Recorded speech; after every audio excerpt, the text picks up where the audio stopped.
in association with Kutumb app. अनेक ग्रुपों से पाइए छुटकारा, आपके संगठन का अपना ऐप कुटुंब ऐप। फटैक खबरें 30 सेकंड में डाउनलोड करें तक ऐप।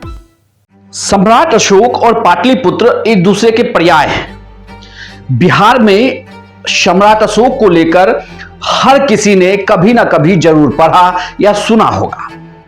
कलिंग युद्ध के बाद बुद्धम शरणम गच्छामि के रास्ते पर जाने वाले सम्राट अशोक को लेकर आजकल बिहार में बखेड़ा शुरू है।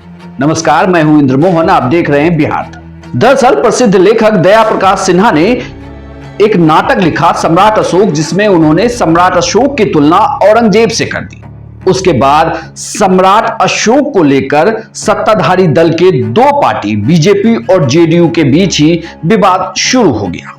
जेडीयू ने तो इस मुद्दे पर पद्मश्री अवार्ड वापस करने की सरकार तक से मांग कर दी कि दया प्रकाश सिन्हा को जो पद्मश्री अवार्ड दिए गए हैं उसे सरकार वापस ले ले। हालांकि बाद में जब यह विवाद आगे बढ़ा तो यह पता चला कि दया प्रकाश सिन्हा जो है वो बीजेपी से जुड़े हुए, बीजेपी के एक विंग के को उन्होंने हैंडल किया है, या एक तरीके से कहें तो बीजेपी के आर्ट और कल्चरल विंग के वो अध्यक्ष रहे।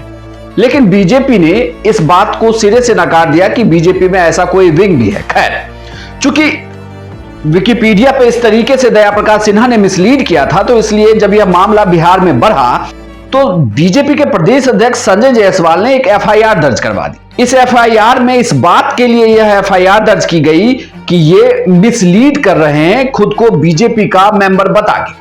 हालांकि जब एफआईआर दर्ज हो गई तो उसके बाद भी जेडीयू को यह बात पचती हुई नजर नहीं आई।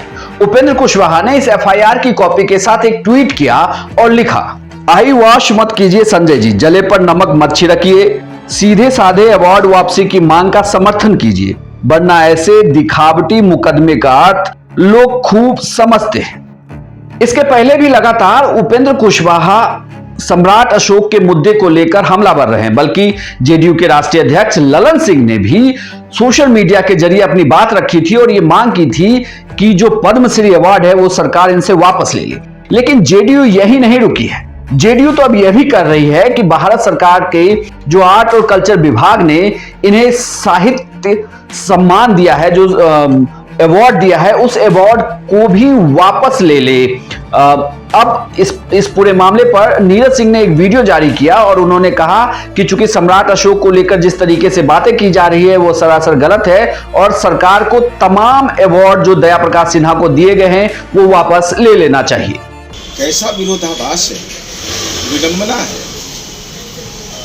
एक तरफ सम्राट अशोक के प्रति अगाध श्रद्धा व्यक्त किया जा रहा है, दूसरी तरफ भद्दा मजाक।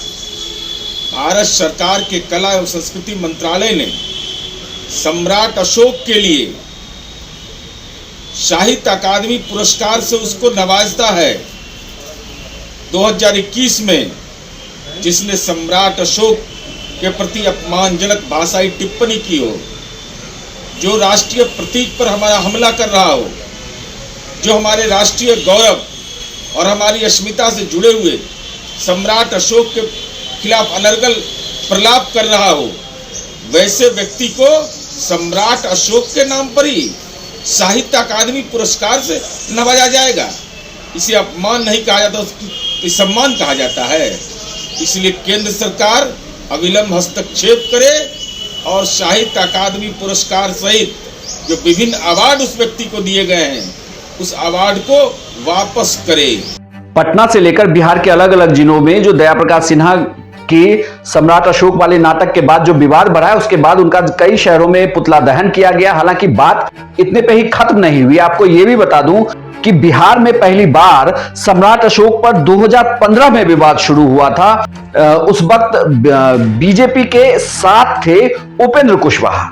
हालांकि बाद में जब इस पर राजनीति शुरू हुई तो सम्राट अशोक की जन्मतिथि भी खोज ली गई, सम्राट अशोक की जाति भी बता दी गई थी, बल्कि बिहार में सम्राट अशोक के जन्मतिथि पर राजकीय अवकाश की भी घोषणा कर दी गई थी सरकार की तरफ से। लेकिन अब जब सम्राट अशोक पर विवाद फिर से एक बार शुरू हुआ है तो बीजेपी और जेडीयू ही आमने सामने है। यह पूरी वीडियो आपको कैसी लगी हमें कमेंट बॉक्स में लिखकर जरूर बताइएगा। साथ ही आप बिहार तक पेज को सब्सक्राइब जरूर कर लें और हमारे तक ऐप को डाउनलोड भी करें।